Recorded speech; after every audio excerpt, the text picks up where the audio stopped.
Eu queria que a gente pudesse abrir a Bíblia em Atos, capítulo 15. Isso não é pregação, é uma palavra profética que eu recebi no meio dessa adoração. Atos 15. Riquezas e honra te acompanharão todos os dias da sua vida, filha, em nome de Jesus. Quem achou Atos 15? Verso 16. Aleluia. Toda atenção agora é pouco, olha só. Coloca no telão. Depois disto, eu quero dar uma palavra. Depois disto voltarei e reedificarei o tabernáculo de Davi, que está caído, levantá-lo-ei das suas ruínas e tornarei a edificá-lo. Verso 17. Para que o restante dos homens, diga comigo, as nações, busque ao Senhor, e todas as nações, em outra versão diz, todos os gentios, sobre os quais o meu nome é invocado, diz o Senhor, que faz todas estas coisas. Diga comigo, Deus vai restaurar o tabernáculo caído de Davi, e todas as nações virão e adorarão ao Senhor. Nós estamos vivendo algo tão extremamente profético. Quem está aqui desde o primeiro dia dos 21 dias? Olha aí. É tão profético. Nós começamos a cruzada de milagres. Antes da cruzada, um domingo antes, Deus curou um menino cego aqui. Quem lembra do menino cego? Vocês viram isso? Não era ceguinho, era cego. E Deus curou um menino de 13 anos. E aquilo me chamou a atenção. Porque aquilo era uma mensagem. Deus estava dizendo que Ele está curando essa nova geração que está surgindo. Porque ela estava cega. Essa nova geração que todos falaram, essa geração está perdida. Deus disse, eu estou curando essa geração. É a geração de Samuel. Escute, porque tudo que eu vou falar aqui é muito profético. Você precisa entender. O ano de 2020, 2020, diga comigo, 2020. É o 40, morte, deserto, quarentena, dilúvio. Desde que a gente estava ali naquela igreja, eu falando ali desse lado, que nós estávamos na arca, a igreja era madeira e preto, piche e madeira era feita a arca. Nós saímos dali no começo da cruzada, no dia 4, viemos para cá. E pastor Isa deu uma palavra, disse, pastor, nós pintamos a igreja de branco e subimos de nível, porque você viu que o nível desse lugar é mais alto. Porque nós saímos da arca. E aí nós estávamos lendo, pastor João Paulo, sem saber, a unção veio e a arca desceu justamente no mês 7. Agora entenda. Por que veio a quarentena de Noé? Por causa do pecado? Deus veio para limpar o dilúvio, as águas do dilúvio limparam a terra. Deus no ano de 2020 até julho de 2021. Essa quarentena termina em julho de 2021. Porque foi profetizado, eu falei publicamente aqui, falei, a Globo vai falar. No dia 17 termina. Eu falei, o Covid vai cair bruscamente. Quem olhou no meu Instagram as notícias? São os melhores números desde fevereiro, março de 2020. Depois da cruzada. E essa semana vai estar em discussão acabar com as restrições. O que eu profetizei aqui? Que as restrições iam cair em breve. Mas eu quero que você entenda o que eu acabei de ler aqui. Quando Noé desceu da arca, ele preparou uma oferta. Porque toda vez que nós entramos num novo tempo, numa nova terra, você consagra aquele momento. E Noé consagrou. Deus deu a terra por herança a ele. Quando Deus deu a palavra dessa igreja em 2018, eu comecei a construir a arca. Todo mundo falava que eu era louco. Eu tive inúmeros pastores que me disseram, Medina, não abra uma igreja em Balneário Camboriú. Medina, em Balneário Camboriú é impossível. Todo mundo que abre lá fecha. Eu falei, mas Deus mandou eu abrir uma igreja em Balneário Camboriú e que Ele vai prosperar. As águas vieram no ano 2020. E Deus, na profecia, eu só abri essa igreja porque Deus mandou na África, em 2018, em maio, Ele disse: eu te darei 50 nações. Usou a boca do profeta da Áustria. O único lugar que eu consegui abrir igreja foi na rua Áustria. Ele falou: Deus te dará 50 nações. E eu falei, ano passado, para os jovens: procurem quantas ruas, nós estamos no bairro das... Sabe quantas ruas tem nesse bairro com o nome de nações? 50. Dia 17, nós vamos trazer um cordeiro ou um carneiro para Deus. E vamos consagrar o tomar posse dessas 50 nações. Mas eu preciso dizer, porque a forma que você veio hoje, pastor Rafael Araújo, foi sobrenatural. Porque Deus falou para o apóstolo, Ele mandou te trazer. E quando você estava louvando, eu estava igual na África, eu não podia fechar o olho, que eu começava a ver muita coisa. E Deus falava o seguinte: que Ele não podia restaurar esse tempo sem restaurar a adoração. A queda da igreja brasileira da última década começou na queda dos adoradores. E a hora que eu olhei para você, Deus falou assim: Ele conhece os dois lados. Ele conhece o lado dos adoradores e dos artistas. E Deus te chamou do meio, te pôs na arca, não deixou você afundar com os outros. O teu tempo não foi aquele tempo, porque você não estava preparado. Deus precisou te levar no vale mais profundo, para Ele te mostrar que é Ele que te sustenta.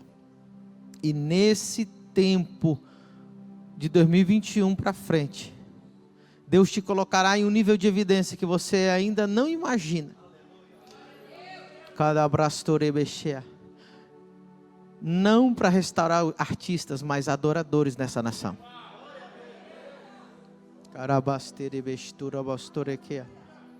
O tabernáculo de Davi tinha, você sabe falar 1000 vezes mais sobre o tabernáculo de Davi do que eu, mas o tabernáculo de Davi era o tabernáculo de adoração. Davi foi o primeiro a preparar multidão de músicos, de cantores. Ele criou instrumentos musicais, ele criou toda a adoração. Ele preparou tudo para quando Salomão inaugurasse o templo. A Bíblia diz que a glória de Deus veio a tal forma que ninguém conseguia ministrar em pé. Nós já vimos um vestígio dessa glória no Brasil uma vez, e a igreja brasileira perdeu isso. Você sabe do que eu estou falando? E Deus disse: eu vou restaurar o tabernáculo caído de Davi. E o que nossa igreja tem a ver com isso? Porque Deus está falando que virão os homens e as nações ao tabernáculo para adorar. Para que eles vêm? Para adorar. Virão de todas as nações para adorar. Enquanto nós não restaurarmos a adoração no Brasil, nós não vamos ver a glória de Deus. Eu mudei para cá em 2016. Hoje é a primeira vez desde 2016 que eu sinto o que eu senti. Falei para o pastor Dan, falei para o pastor João Paulo, falei para o Jonathan, falei o que eu estou sentindo. O Brasil se tornou um dos lugares com mais artistas gospels do mundo, mas você não sente a unção. Quem sentiu a unção de Deus hoje? O tabernáculo vai ser restaurado. Deus vai levantar novos Davis, novos salmistas, que adoram na intimidade, que não negociam, que não se vendem. Eu conto para algumas pessoas e elas ficam olhando com cara do que eu estou falando. Mas eu já vivi experiências de literalmente, visivelmente, tangivelmente, a nuvem de Deus entrar no nosso ambiente de adoração e ninguém ficar em pé. Eu já vi chuva de pó de ouro Eu falo, as pessoas ficam com o olho regalado, mas o que é isso, pastor? Isso só existe isso no ambiente de glória e de adoração. A glória de Deus, para ela voltar, nós precisamos restaurar 3 pilares.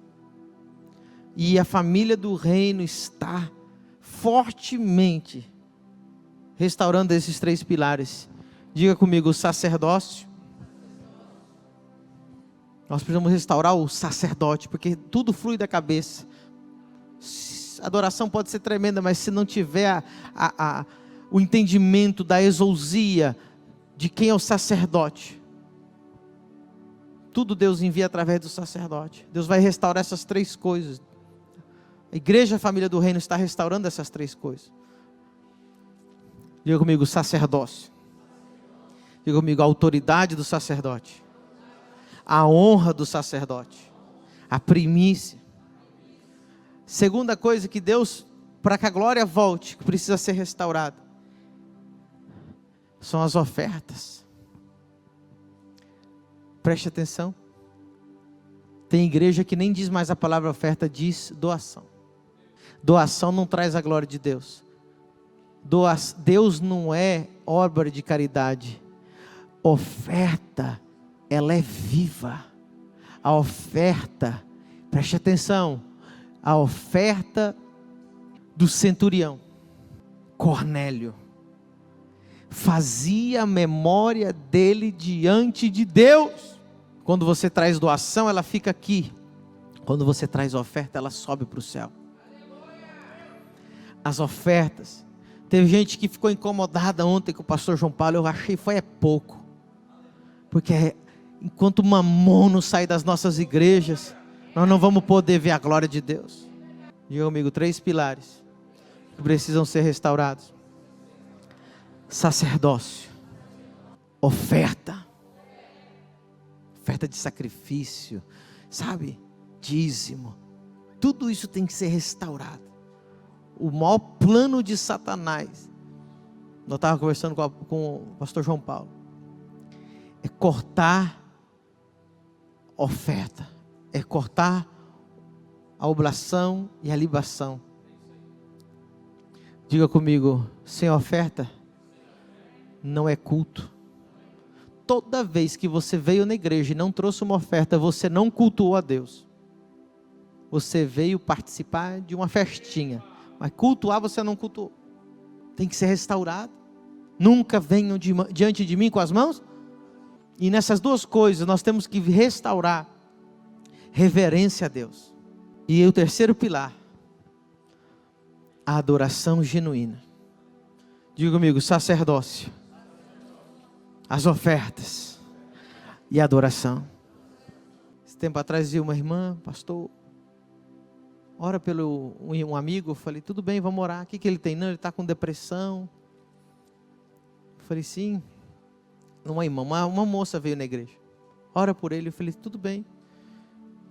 Ele vai a alguma igreja? Sim, vai na igreja tal. Ele ministra o louvor lá. Eu falei, que legal. Aí ela falou assim, ele é meu companheiro de boate.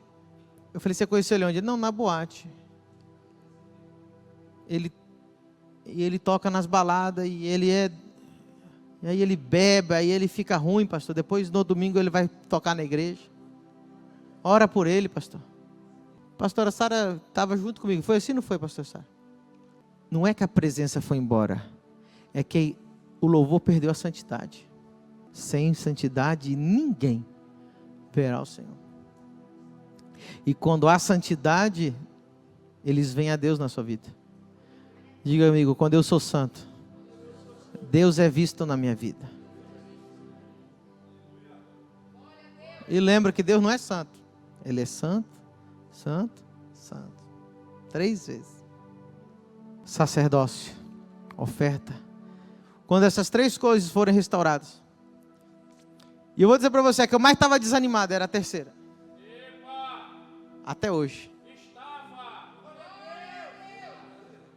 Porque, estava benção demais. Sacerdócio, exousia vem com, quebrando o pau. Quem foi restaurado no sacerdócio através da exousia aí? Tremendo. Oferta. Pastor João Paulo e eu aqui estamos dando de chicote desde o ano passado aqui, irmão. Tem uns, sabe?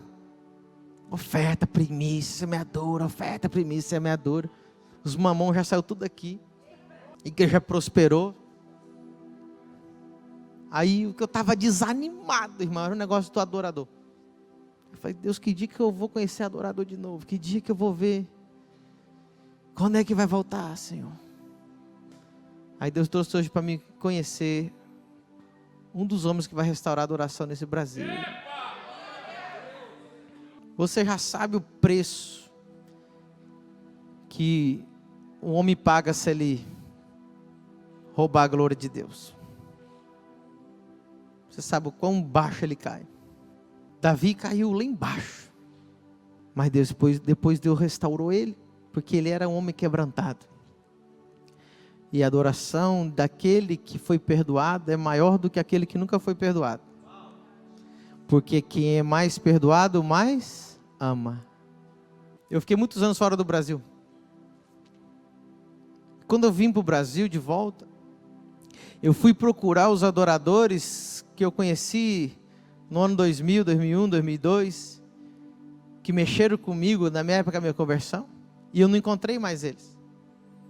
Eu conheci a pessoa deles, mas não conheci o adorador. Eu só conheci os artistas, os cachês. E aí eu falava assim, o que aconteceu? Porque eu fiquei fora há muito tempo. Depois que eu fui descobrir tudo o que aconteceu.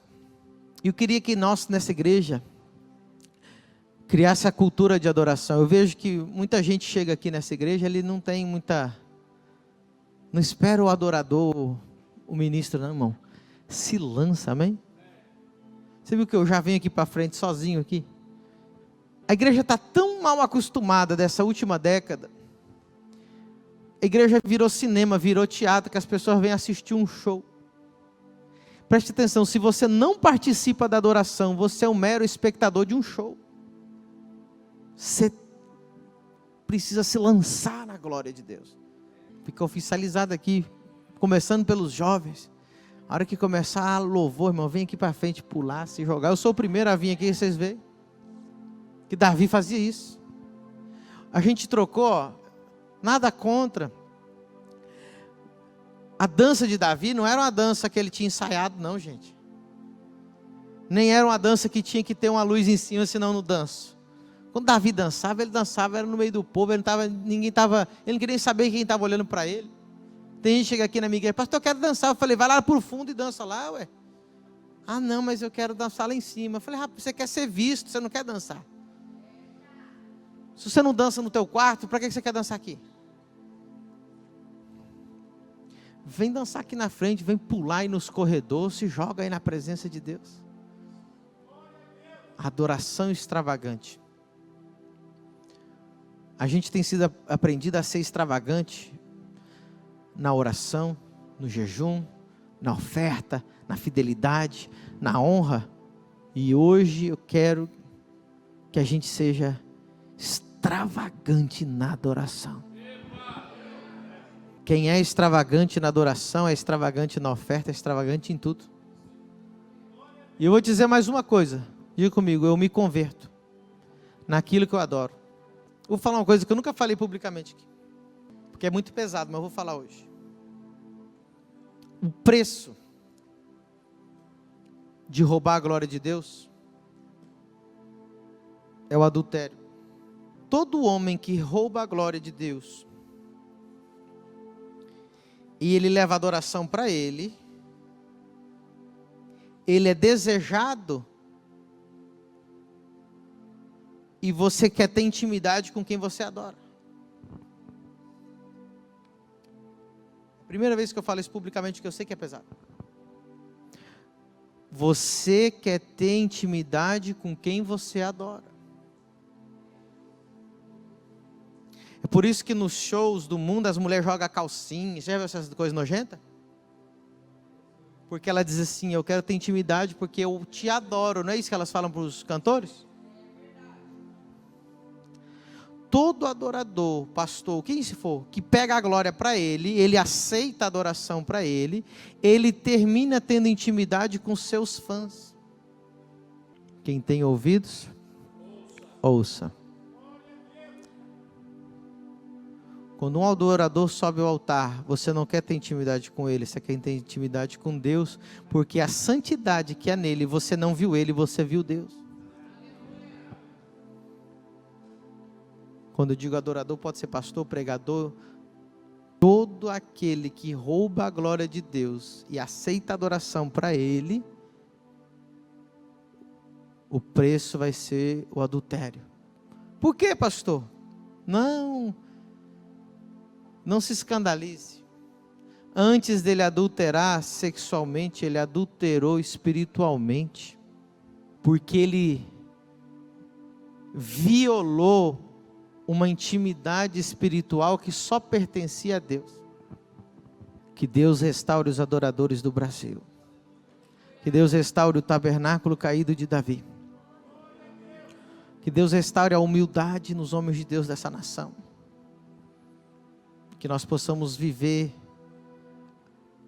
essa próxima década completamente diferente da última década que passou. A partir de julho de 2021. Depois dos 40, veio julho, veio o mês 7 e a arca baixou. O pecado tinha sido dissipado, Noé preparou uma oferta e Deus deu a terra por herança a Noé. E Deus está dando a terra por herança para esses adoradores. Dia 17 agora, se você não entendeu, quem não estava ontem, nós vamos trazer um cordeiro ou um carneiro de oferta. Pastor, eu vou trazer o animal. Não, você vai trocar pelo valor em dinheiro. Um carneiro custa R$1.000. Um cordeiro custa R$200. Vai ser um ato profético, consagrando a descida da arca e a posse das 50 nações, a posse do planeta Terra, dia 17, sábado. Amém? Aí você vai ver o que Deus vai fazer. Sabe por que a maioria de vocês, Deus não liberou os milhões ainda? Porque não tem necessidade de prosperar dentro da arca. Eu estava na arca. Agora que nós estamos... Quem está pisando no chão molhado aí? Você está entendendo? Quando nós desceu as águas, o chão estava molhado. Está molhado aí? Não. Chão novo. Prepare-se. Deus não tem dificuldade, pastor Rafael, de prosperar ninguém. A coisa mais simples para Deus é prosperar alguém. E é o que Ele mais quer. Ele só precisa que você se alinhe. Primeira coisa na tua vida para você prosperar, você tem que estar debaixo de um sacerdote. Alguém me pergunte, por quê, pastor? Vou te explicar. Porque Moisés, Deus falou para ele que ele ia levar o povo para a terra prometida, que manava leite e mel. Então entenda, Deus não dá o propósito, diga comigo, o propósito. Deus não dá o propósito para todo mundo, Deus dá o propósito para Moisés, para o sacerdote, para aquele profeta que vai na frente.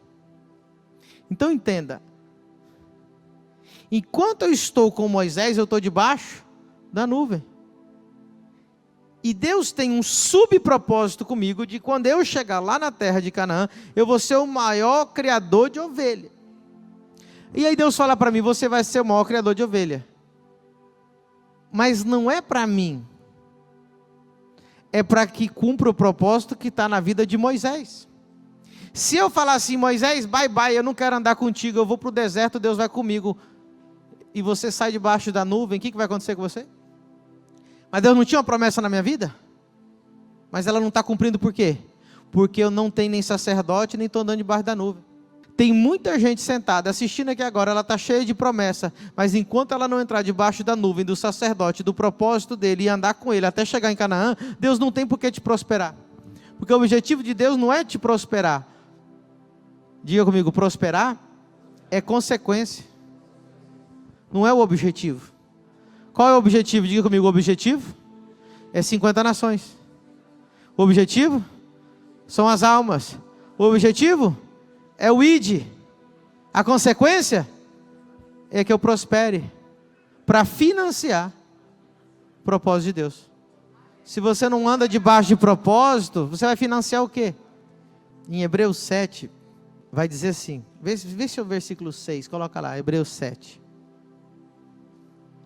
Vou te soltar uma revelação aqui, quem está preparado? Hebreus 7, 6, vê se é isso, coloca lá para mim. Enquanto isso, dá uma glória a Deus aí, irmão. Vamos ler juntos? 1, 2, 3. Mas aquele cuja genealogia não é contada entre eles, tomou dízimos de Abraão e abençoou o que tinha as... Ei, quem tinha promessa? Diga comigo, Abraão. Quem tinha promessa? Muitas ou poucas? Mas elas nunca destravaram enquanto o sacerdote não abençoou aquele que carregava a promessa. Você está carregando promessa desde a infância. Eu te farei grande, eu te abençoarei. Não adiantou nada. Vai ter filho, nada. O sacerdote abençoou quem tinha as promessas. Você está cheio de promessas. Mas quem é o homem de Deus que está te abençoando? Quem é a autoridade que você está seguindo? A igreja perdeu o sacerdócio. Hoje não tem mais autoridade, homem de Deus. Hoje tem pastor voluntário, que ele é. Aí você vai no Instagram dele, ele é político, jogador de futebol, coach, empresário e pastor voluntário. E na igreja dele não tem oferta, tem doação. Ele tem uma ONG, ele não é pastor. E Deus não deixou uma ONG na terra. Deus disse, Ele mesmo estabeleceu apóstolos, profetas, evangelistas, pastores e mestres para a edificação do seu corpo, a igreja. Ai, não me chame de pastor, não me chame de pastor, me chame de João, me chame de Pedro, não me chame de Senhor, me chame de você. Somos só amigos, vamos tomar um cafezinho. Amigo não repreende demônio. Amigo não diz, seja curado em nome de Jesus. Você não quer que eu seja teu amigo. Você quer que eu seja o teu apóstolo. Porque se você entender a unção que está sobre a minha vida, você vai ser curado, liberto, transformado e vai destravar as promessas que estão na sua vida. Quem está entendendo? Restauramos o sacerdócio. Oferta. Diga comigo o assunto. Número 1 da Bíblia. Diga comigo, a Bíblia. 100% é um livro de oferta. Se você não gosta de oferta, você tem que abandonar o evangelho. Tudo para Deus é oferta. Deus só abençoava quem ofertava. Só você ver os nomes. Um dos homens mais abençoados da história. Jó. Vai ver a vida de Jó? E Jó todas as noites preparava o sacrifício para cobrir os seus filhos. E o diabo não podia tocar ele por causa das ofertas que ele fazia. Tudo, pode olhar, irmão. Abraão. Ah, pastor, eu não acredito que Bíblia é oferta. Jesus é o quê então, filho? Diga comigo, Jesus foi a maior oferta. Sabe por que a oferta é importante? Porque oferta, quando Caim e Abel trouxeram, a Bíblia diz que Deus não aceitou a Caim nem a sua, e ele aceitou a Abel e depois a sua oferta. Ele não diz a oferta e depois, ele não aceitou a oferta e não aceitou a Caim. Foi o contrário. Ele não aceitou a Caim e nem a sua. Por que vem o homem e depois a oferta? Diga comigo, ninguém é diferente da oferta. A sua oferta é idêntica a você. Na oferta é a maior expressão de quem você é. Se você é generoso, tua oferta é generosa. Se você é mesquinho, tua oferta é mesquinha. Se você é adúltero, tua oferta é adúltera. Pastor, existe oferta adúltera? Existe. Ninguém oferta diferente daquilo que é. Diga comigo, ninguém oferta diferente daquilo que ele é. Do jeitinho que você é, o jeitinho que você oferta. Você não depositou dinheiro aqui. Sabe o que você depositou aqui? Você. Fala assim, eu estou lá dentro daquele altar.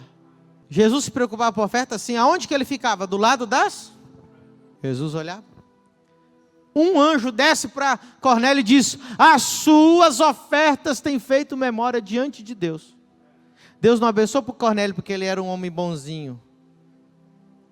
Porque tem muita gente bonzinha aqui, mas nunca subiu um cheiro suave e agradável a Deus. É bom só para o homem. Deus fala, está fedido, isso aí não presta não. Subia diante de Deus. A oferta de Abel até hoje ainda fala. Nós temos que restaurar o sacerdócio. Vamos restaurar a oferta sim. Mas eu não gosto. Então vai lá para a igreja daquele pastor lá, que ele é político, jogador de futebol, empresário, coach. Só que quando você estiver doente, você vai pedir para ele pôr a mão na tua cabeça. Não vem aqui não. O que é um homem de Deus? Diga comigo, o que é um homem de Deus, pastor? Homem de Deus é aquele que você viaja do outro lado do planeta Terra só para ele pôr a mão na tua cabeça. Se você não tem desejo que o teu pastor ponha a mão na sua cabeça, ele não é homem de Deus. Eu saio daqui, eu vou lá na África só para ver, quem sabe, talvez de longe, T.B. Joshua me dava uma benção, porque é um homem de Deus. Eu vou lá em Campinas, eu pago o meu voo, saio do meu conforto, levo um monte de dinheiro para dar na mão do meu apóstolo, só para ele pôr a mão na minha cabeça e dizer assim, eu te abençoo. Pede o teu coach para pôr a mão na tua cabeça. Fala assim, tudo que está em ti eu quero em mim. Meu filho quando nasceu, diga comigo, Esdras. Bom, foi uma confusão para arrumar nome para meu filho. Porque o Esdras, ele nasceu, olha só, a minha esposa veio grávida para o Brasil, é profético o nome dele. A gente ficava o dia inteiro dando nome, lendo nome, livro de nome, sabe, internet, 50 mil nomes. Não dava jeito. Aí quando a gente leu Esdras, nem ela nem eu, ficou gravado e acabou. Nós não tivemos outro nome para pensar. Não teve nenhum nome que ficou talvez, só Esdras. E eu falei, Deus, por que Esdras? Porque Esdras, ele é chamado de o segundo Moisés, na Bíblia. Diga comigo, o segundo Moisés. Porque o primeiro Moisés tirou o povo do Egito, o segundo Moisés, Esdras, tirou o povo da Babilônia. E se você ler, quando o povo chega da Babilônia, eles chegam em Israel, com Israel toda destruída. Israel estava destruído, os muros estavam destruídos, o templo estava destruído, tudo destruído, os muros, as portas queimadas. Então Esdras vem com o povo, que havia passado 70 anos dentro da Babilônia. Estavam todos babilonizados. A cultura daqueles judeus já era babilonizada. O trabalho de Esdras foi tão tremendo e tão árduo, porque o trabalho maior dele não foi tirar o povo da Babilônia, foi tirar a Babilônia de dentro deles.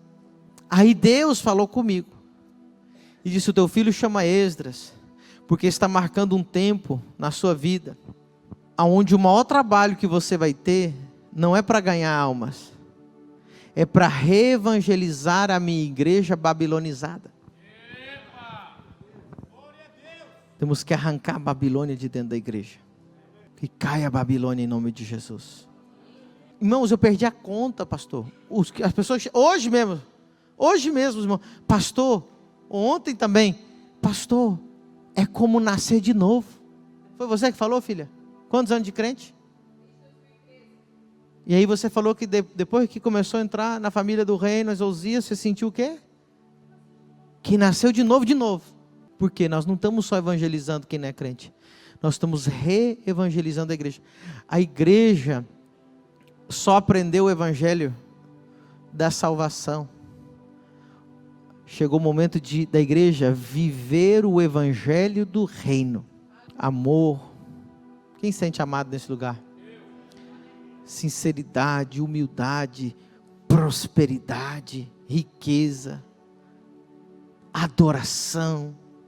Tem igreja que o ambiente mais tóxico é aquela igreja, só tem inveja, só tem briga. As músicas, desculpa a palavra, uma desgraça. Porque a música é assim, ó, Deus vai me abençoar, vai te destruir, porque o irmão que me viu na prova não me ajudou, vocês vão se ver. O holofote vai vir em mim, aí a roda vai girar e você vai cair, eu vou levantar. O irmão sobe e o inimigo dele não é Satanás, o inimigo dele é o irmão que está sentado. Que igreja é essa? Que Jesus, você imaginou se Jesus pregou um negócio desse? Deus vai te exaltar, o teu irmão vai ver. Pelo amor de Deus. E essa é a cultura gospel evangélica. A Babilônia entrou dentro da igreja, Deus vai arrancar. Nós estamos tão perdidos como igreja, que a gente já confunde unção com carisma, confunde multidão com avivamento. Havia uma multidão dizendo, crucifica Jesus, era avivamento então? Nossa, havia multidão. Multidão de pecado, de gente vazia, de gente sem Deus, não adianta nada. Eu prefiro um avivamento de 120 no aposento alto, cheio do Espírito Santo. É justamente o que tem aqui, tem uns 120. Amém? E o bom dos 21 dias é isso aqui, irmão. O pastor João Paulo ia pregar, daí ele falou, canta, aí eu já peguei aqui. Não, o preletor da noite. Que preletor da noite? O preletor da noite é Jesus, ele que faz, ele que mexe. A igreja é dele, ele que faz, ele é que mexe.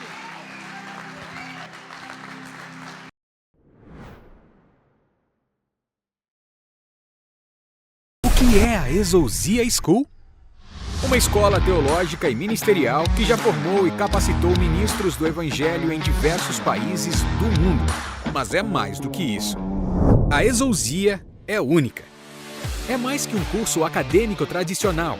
A Exousia vem transformando e impactando vidas com as revelações mais profundas da Palavra de Deus, com um conteúdo absolutamente exclusivo e um modelo de ensino diferenciado. Nossas aulas são carregadas com uma unção poderosa, que tem ativado milhares de homens e mulheres de Deus no poder sobrenatural do Espírito Santo.